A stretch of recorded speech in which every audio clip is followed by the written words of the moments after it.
Jeħtieġ li s-soċjetà Ewropea ma tiżolax nies li għandhom mart rari.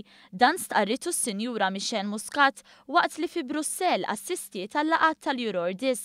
Laqat li huma vuċi għal 30 miljun persuna Ewropea li qed taffaċċja mart rari, mezz biex komunità li hija fil-minoranza ma tħossix iżolata. Kien f'dawn il-laqat li għalihom jattendu ambaxxaturi, ministri u nisa ta' mexxejji Ewropej fost l-oħrajn li ntażlet it-tema Day by Day, Hand in Hand, dan għal-ġurnata internazzjonali id-dedikata lil mart rari. Is-Sinjura Michelle Muscat saħqet fuq il-bżonn li jiżdied l-arfin dwar il-mart rari, dan biex dawn il-persuni tingħatalhom l-attenzjoni li tistħoqilhom.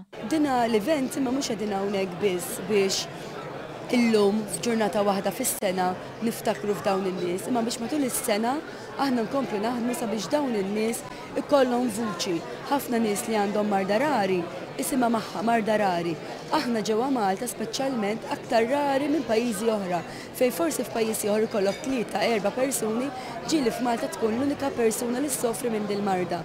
F'din l-okkażjoni s-Sinjura Michelle Muscat iltaqet mal-Prinċipessa Estrid oħt ir-Re Filippe tal-Belġium.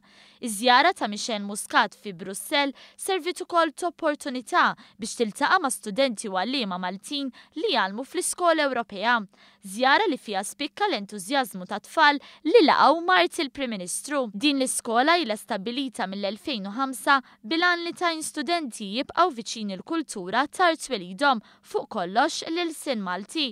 Fil-fatt spikkaw l-affarijiet li għamlu tfal brabta mal-lingwa Maltija. Hawnhekk is-Sinjura Michelle Muscat tad donazzjoni ta' kodba.